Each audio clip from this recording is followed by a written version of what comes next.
আমি ওকে প্রথম দেখেছিলাম একটা ব্যাংকে। ও ওখানে কাজ করতো না, একটা কাজে গিয়েছিল। ব্যাংকের রিসেপশনে বসে অপেক্ষা করছিল।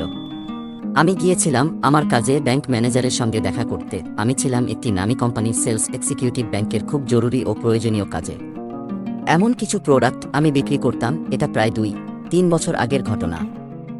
আমার তখন খুব কম বয়স। ওর সঙ্গে এমনি কিছু সাধারণ কথা হয়েছিল মেয়েটির সঙ্গে। তখন একটা বেকারত্ব সুবিধা দিত গভর্নমেন্ট থেকে, সেইটার জন্য ও গিয়েছিল হয়তো। কিছুক্ষণ পর ম্যানেজারের ঘর থেকে আমার ডাক এলো। আমি ভেতরে চলে গেলাম। কাজ শেষ করে বেরিয়ে দেখি ও চলে গেছে।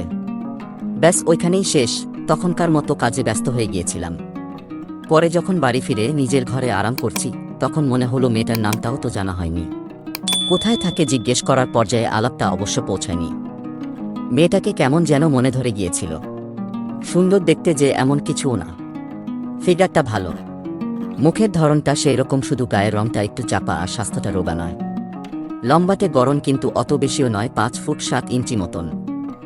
মাথায় ঢুকে গেল যে খুঁজে বের করে বন্ধুত্ব করতে হবে। কিন্তু বললেই তো আর হলো না। ইন্টারনেটে যে ফেসবুক সার্চ করব, আর নামই তো জানি না।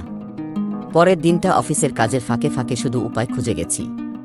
সন্ধ্যের মধ্যে একটা প্ল্যান ঠিক করে ফেললাম।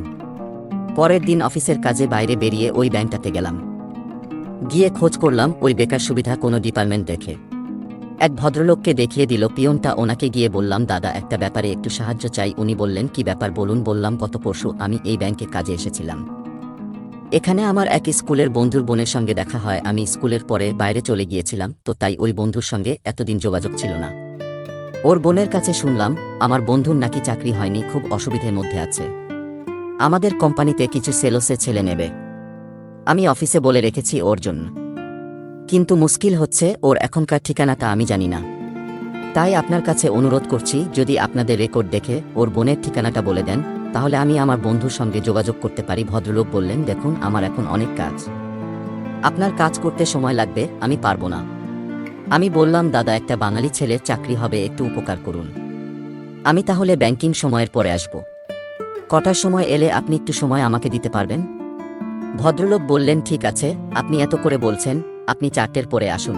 ঠিক 4টায় পৌঁছে গেছি ব্যাংকে। ভদ্রলোক আমায় কাউন্টারের ভেতরে ডেকে নিলেন পিছন দিককার একটা টেবিলে।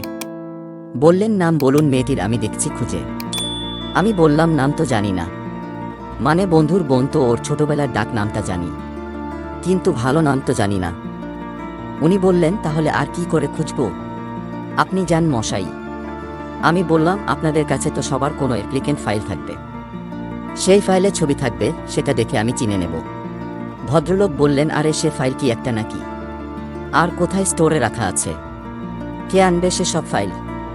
আর অত অ্যাপ্লিকেন্ট একটা একটা করে দেখা যায় নাকি? আপনি যান সরি, কিন্তু পারলাম না। আমি নাছরবান্দা বললাম, দেখুন, একটা ছেলের চাকরির ব্যাপার, গরিব ফ্যামিলি, বোঝেনি তো সব, একটু দয়া করে সাহায্য করে দিন না। আমি বললাম, ও গত পরশু দিন এসেছিল, দেখুন না পরশুর খাতাটা।